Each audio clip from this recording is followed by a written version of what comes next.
Commander Catherine Hayes stood at the helm of the U.S. Intrepid, her weathered hands resting on the smooth metal rail as she watched the stars drift by.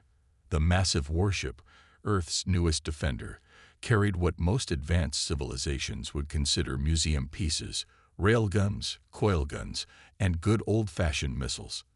But Hayes knew better than to be embarrassed about humanity's apparent technological stagnation. The deep space sensors chirped, drawing her attention. "Commander," Lieutenant Raj Patel called from his station, "we're detecting multiple quantum signatures dropping out of FTL. Big ones." Hayes straightened her uniform. "Classification: unknown, ma'am. But their energy output," Patel whistled low, "it's off the charts." The void before them rippled like disturbed water, and 5 ships emerged. They were beautiful in a terrifying way. Sleek crystalline vessels that seemed to drink in starlight and reflected back in impossible patterns. Each one dwarfed the Intrepid by at least a factor of 3. "They're hailing us," Communications Officer Yuki Tanaka reported, her fingers dancing across her haptic interface. "Audio and visual." "Well," Hayes smoothed back her silver-streaked black hair, "let's not keep our guests waiting." The main view screen flickered to life, revealing a being that looked like it had stepped out of an ancient myth. Tall and ethereal, with iridescent skin and 4 arms, the alien regarded them with compound eyes that shifted color like oil on water. "Greetings, primitive vessel." The alien's translated voice carried the unmistakable tone of superiority.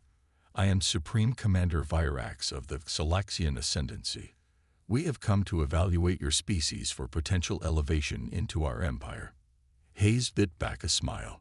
They always started with primitive. "Welcome to Earth space, Supreme Commander.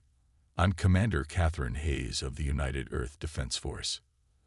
Our scans indicate your vessel employs kinetic weapon systems," Virax continued, mandibles clicking in what Hayes interpreted as amusement. "Surely this must be some error." "No error, Supreme Commander. We're rather fond of our railguns and missiles." The alien's color-shifting eyes pulsed with what might have been confusion. "But surely you have discovered particle beam technology, phase cannons, quantum disruptors." "Oh, we have the research," Hayes replied casually. "We just prefer the classics. There's something reliable about a chunk of tungsten traveling at relativistic speeds, don't you think?" "This is..." Virax seemed to struggle for words. "Unprecedented. Unacceptable. A species capable of FTL travel choosing to remain deliberately primitive. No, the Ascendancy cannot allow such regression to continue." Hayes' smile faded. "Allow? Your species will be given 1 standard rotation of your planet to surrender all military assets to Salaxian control. We will oversee your proper technological development. Resistance would be..." Virax's mandibles clicked again, inadvisable. Behind Hayes, her bridge crew maintained their professional composure, though she could feel their tension. They'd all trained for this scenario, but the reality was still striking. "And if we decline your generous offer," Hayes kept her voice level, "then we will demonstrate the futility of primitive kinetic weapons against modern defense systems. Your railguns," Virax practically spat the word, "cannot hope to penetrate our quantum barrier fields." Hayes nodded slowly. 24 hours to surrender or face annihilation. Did I get that right?" "Correct. Choose wisely, Commander Hayes. The Ascendancy is not known for its patience with primitive species." The transmission cut off, leaving the bridge in momentary silence. "Well," Lieutenant Patel said, breaking the tension, "they seem nice." Hayes turned to her crew, noting the determined looks on their faces. "Send word to Fleet Command. Tell them our visitors took the bait. Hook, line, and sinker." She settled into her command chair, a predatory smile playing across her features. "And get me Admiral Richardson. It's time to show our guests why humanity never really needed to upgrade our weapons." As her crew carried out their orders, Hayes watched the massive Zalaxian ships through the view screen. Their hulls sparkled with energy fields that they believed made them invincible, broadcasting their vulnerabilities to anyone who knew where to look. And humanity had been looking for a very, very long time. 24 hours. Hayes almost felt bad for them. Almost. The Galaxians had made the same mistake so many others had, assuming humanity's adherence to primitive technology was born of ignorance rather than choice. They would learn, as others had, that sometimes the old ways were the best ways, especially when combined with innovations they couldn't begin to imagine. "Preparations are underway, Commander," Tanaka reported. "The fleet is moving into position." "Excellent." Hayes leaned back in her chair. "Let's give our friends their 24 hours. After all, we wouldn't want to seem uncivilized." The bridge crew shared knowing looks as they went about their duties. In 24 hours, the Galaxian ascendancy would learn a valuable lesson about underestimating primitive species and why humanity had stuck with their outdated weapons all along. 23 hours remained on the Galaxian ultimatum when Commander Hayes entered the secure briefing room aboard the Intrepid.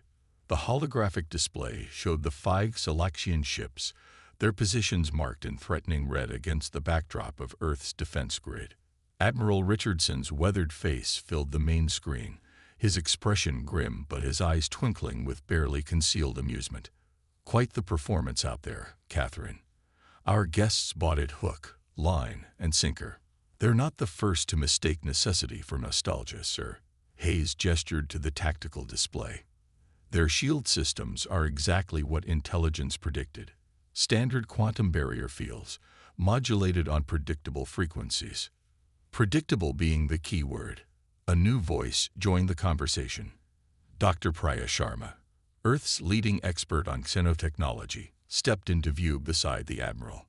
Her dark eyes sparkled with the same enthusiasm she'd shown 20 years ago when she'd first cracked the secret of alien shield technology. The Galaxians, like most advanced races, rely too heavily on their energy shields, Priya explained, pulling up detailed scans of the alien vessels. "They've forgotten a fundamental truth about warfare. Sometimes the simplest solution is the most effective." Hayes nodded. "That's why we never abandoned kinetic weapons. Energy shields can be tuned to stop energy weapons, can be calibrated to deflect plasma, but mass is mass." "Precisely." Priya's fingers danced across her tablet, highlighting specific sections of the alien ships. "Their shields are actually quite brilliant for stopping energy weapons, but they've designed themselves into a corner. The more sophisticated their defenses become, the more vulnerable they are to simple kinetic impacts." Admiral Richardson cleared his throat. "Status of the fleet, Commander. Task Forces Beta and Gamma are in position behind Luna and Mars respectively.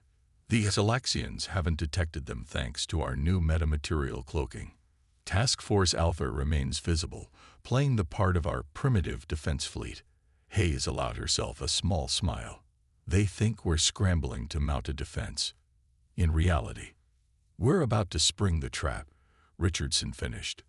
"Dr. Sharma, are you certain about the calculations?" Priya's expression turned serious. "Absolutely, Admiral. The kinetic rounds from our railguns will pass right through their shields as if they weren't there. Their barrier frequencies actually create perfect windows for solid projectiles. The faster the projectile, the more complete the penetration. Which is exactly why we kept developing better railguns instead of switching to energy weapons," Hayes added. "While everyone else was building better shields, we were building better bullets." The tactical display updated, showing the positions of Earth's hidden fleet elements. Over 300 ships, each armed with weapons the Galaxians had dismissed as primitive, each waiting for the order to show the aliens exactly how wrong they were. "There's something else," Priya said, her voice dropping slightly. "We've detected unusual energy readings from their flagship. They're preparing something big, probably intending to make an example of us when the deadline expires." Hayes studied the readings. "Let them try. The bigger their energy output, the bigger the hole in their defenses," Priya finished with a grin. Admiral Richardson straightened in his chair. "Very well. Commander Hayes, You have operational control of this engagement. Show these arrogant bastards why humanity never needed to upgrade our weapons. But Catherine, his expression softened slightly. Try to leave enough of them intact to surrender. The diplomatic corps would appreciate having someone to negotiate with when this is over. Understood, sir. Hayes saluted as the transmission ended. Returning to the bridge, Hayes found her crew at their stations, tension evident in their postures, but determination in their eyes. Lieutenant Pottle looked up from his sensor readings. Commander, the Xalaxians are charging their weapon systems. Energy readings are off the charts. Let them. Hayes settled into her command chair. Status of our special modifications. The metamaterial coding is functioning perfectly, Lieutenant Tanaka reported. As far as their sensors can tell, we're exactly what we appear to be. An outdated warship with nothing but primitive kinetic weapons. Hayes watched the alien ships on the main viewer, their hulls still shimming with what they believed to be impenetrable defenses. In less than an hour, those same defenses would prove to be their undoing. Send to all Earth forces, Hayes commanded, her voice carrying the weight of centuries of human innovation and determination. Final preparations for Operation Trojan Horse are to commence. Maintain emissions control. Stay hidden until my mark. She leaned back in her chair, watching as the Xalaxian ships continued their intimidation display, their energy weapons charging with all the subtlety of a supernova. They still hadn't asked themselves the most important question. Why would a spacefaring civilization choose to stick with primitive weapons unless those weapons offered an advantage? They were about to find out. And Hayes had a front-row seat to the show. 20 minutes to deadline, Commander, Tanaka announced. Perfect, Hayes replied, allowing herself a small predatory smile. Let's give them a lesson in human ingenuity they'll never forget. The trap was set. The bait had been taken. And soon, very soon, the Xalaxian ascendancy would learn why it was never wise to underestimate a species that appeared to be technologically inferior. Sometimes, after all, the old ways were the best ways, especially when combined with innovations your enemy couldn't even imagine existed. The Xalaxian deadline expired with all the subtlety of a thunderclap. Their massive ships moved into attack formation, energy weapons pulsing with barely contained power. Supreme Commander Virax's transmission cut through the tense silence on the Intrepid's bridge. Your time has expired, Commander Hayes. Your species' obstinate refusal to embrace proper technological advancement leaves us no choice. Hayes watched the alien ships maneuver with practiced precision. You know, Supreme Commander, there's an old Earth saying, never bring an energy weapon to a gunfight. Your primitive idioms mean nothing. Witness true power. The Xalaxian flagship's primary weapon discharge, a lance of pure energy that could have vaporized a small moon. It streaked toward the Intrepid in a blinding flash, and passed harmlessly through the space where the ship had been a millisecond before. Impossible. Virax's voice cracked with disbelief. No primitive vessel could move that quickly. About that, Hayes smiled as the Intrepid's metamaterial coating shifted, revealing its true nature. The dull gray hull transformed, showing the sleek, advanced vessel hidden beneath. We might have understated our capabilities a bit. The Xalaxian ships adjusted their formation, energy weapons charging for another volley. But Hayes had already given the signal. Task Forces Beta and Gamma decloaked simultaneously, appearing behind and above the alien fleet like avenging angels. Target their shield emitters, Hayes commanded. Standard kinetic package, maximum velocity. The space between the fleets lit up as hundreds of railguns fired simultaneously. There was no energy signature to detect, no beam of light to track. Just solid tungsten rounds accelerated to a significant fraction of light speed. The Xalaxians' supposedly impenetrable shields might as well have been tissue paper. Their quantum barrier fields, tuned to stop energy weapons, created perfect corridors for physical projectiles. The rounds passed through unimpeded, striking with devastating precision. Impossible. Virax screamed again as secondary explosions rippled across his fleet. Our shields, they should have stopped energy weapons. Hayes finished for him. They did. Unfortunately for you, we never relied solely on energy weapons. You see, Supreme Commander, humanity didn't stick with kinetic weapons because we couldn't figure out energy weapons. We kept them because they work. The Intrepid's main gun spoke, sending another salvo of hypervelocity rounds through the Galaxian flagship's shields. Critical systems exploded, leaving the massive vessel listing in space. Your shields, Hayes explained as her fleet continued their precisely choreographed dance of destruction, are actually quite impressive. Perfect for stopping plasma bolts, laser beams, even quantum disruptors. But they have a fundamental flaw, one we discovered centuries ago. The more sophisticated your energy barriers become, the more they ignore simple mass. Physics is funny that way. Lieutenant Patel's voice cut through the chaos. Commander, their fleet is attempting to regroup. Energy readings suggest they're trying to bring secondary shield systems online. Too late for that, Hayes replied. All ships, execute Maneuver Delta. Show them what else we've been hiding. The Earth fleet moved in perfect synchronization, their metamaterial hulls shifting again. Hidden weapon ports opened, revealing systems that made even the Galaxians' technology look primitive by comparison. You see, Supreme Commander, Hayes continued as her ships took up firing positions. While you were focusing on our outdated railguns, you missed something important. We never stopped innovating. We just innovated in different directions. The Intrepid's hybrid weapons systems came online. Technology that combined the unstoppable force of kinetic weapons with targeting systems that made the Galaxians look like children's toys. Each shot was guided not just by computers, but by AI systems that could predict and adjust for enemy movement before it happened. Your surrender would be appreciated, Hayes offered as another volley reduced a Galaxian cruiser to scrap. We'd rather not destroy your entire fleet to make a point. On the main screen, Supreme Commander Virax's compound eyes had lost their superior gleam, replaced by something that looked very much like fear. The lesson had been learned, though the price had been high. Stand down all weapons, Virax's voice carried none of its former arrogance. We surrender. Commander Hayes watched as the remaining Galaxian ships powered down their systems, their once proud energy weapons falling silent.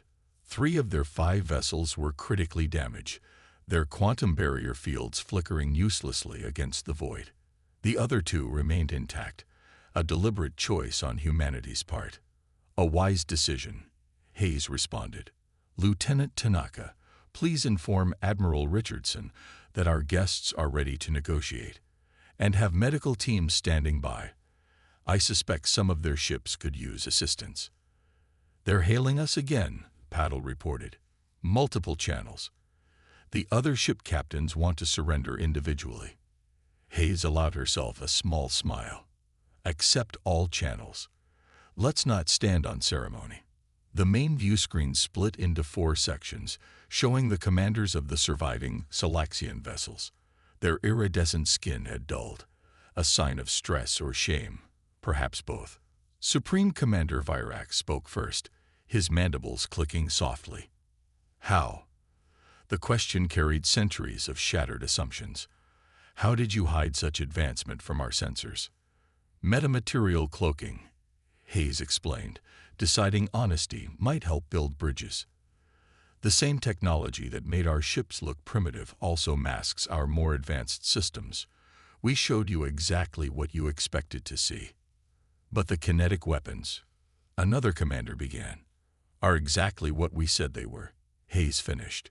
Simple, effective, and remarkably good at passing through energy shields, especially shields designed to stop everything except physical objects.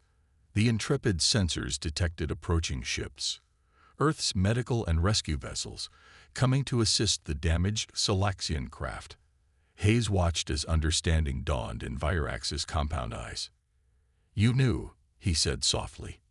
You knew our shield weaknesses before we arrived. We've known for centuries.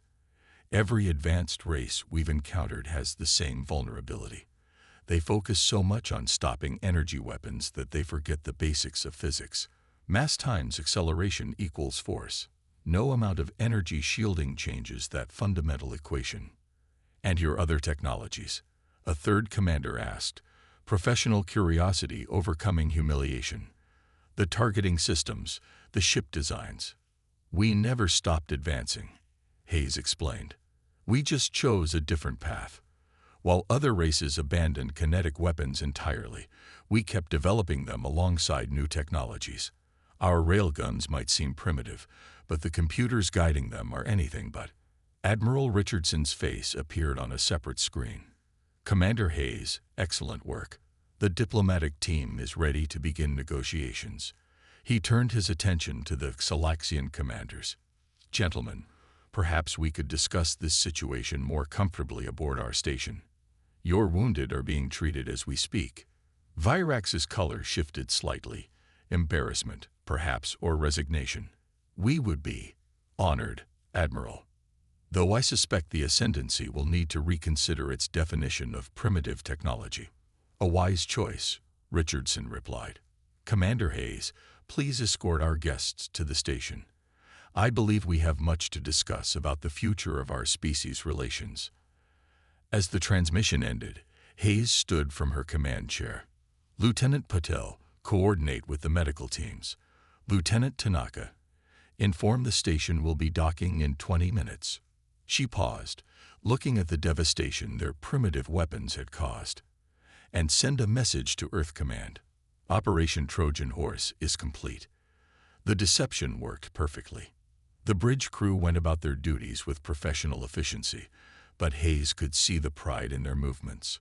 They had faced down a technologically superior force and won, not just through advanced weapons, but through strategy, deception, and the careful cultivation of their enemies' assumptions.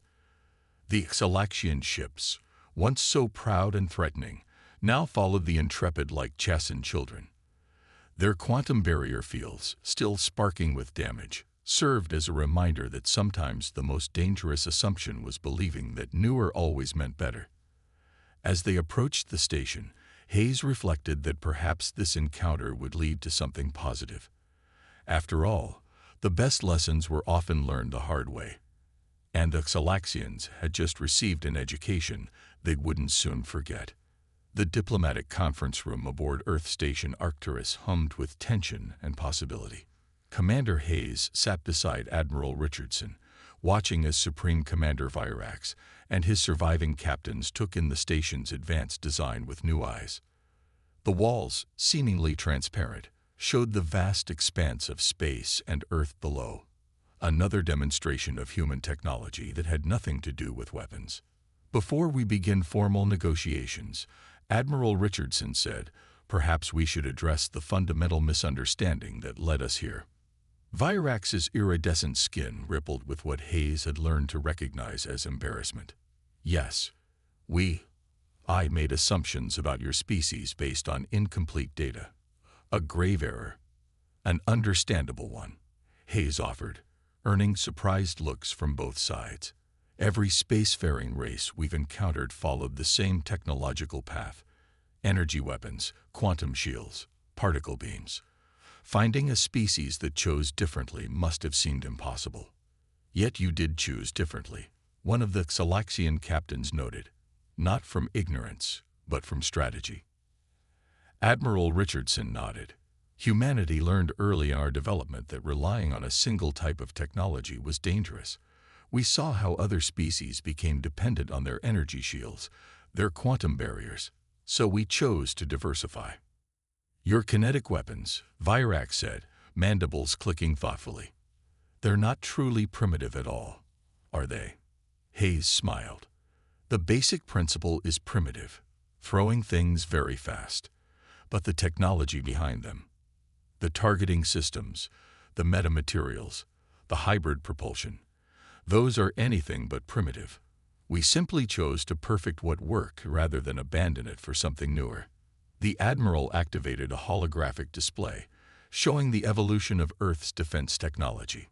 We learned from every species we encountered, but we didn't simply copy their path.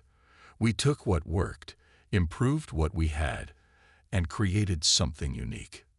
And in doing so, Virax concluded, you developed capabilities we never considered. Your ships can appear primitive or advanced at will. Your weapons can bypass our strongest defenses. Even now, I suspect we're not seeing everything you're capable of. Trust must be earned, Richardson acknowledged. But we're willing to start building it today. Your wounded are being treated with our best medical technology. Technology we developed because we never focused solely on weapons. The Xalaxian commanders exchanged looks. The Ascendancy will need to reconsider many things, Virax said finally. Our assumption of technological superiority has been thoroughly disproven. Perhaps, Hayes suggested, we could both learn from this encounter.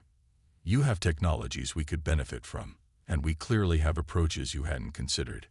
An exchange. Virax's compound eyes shifted colors rapidly. Interest, perhaps even excitement. Not a surrender or submission, but a true sharing of knowledge. Admiral Richardson smiled. Exactly. Earth has no interest in empire building or forcing our ways on others. We prefer partnerships to subjugation. The tension in the room began to dissolve as discussion turned to specific technologies and potential collaborations. Hayes watched as former enemies became cautious allies, united by their shared appreciation of innovation and progress.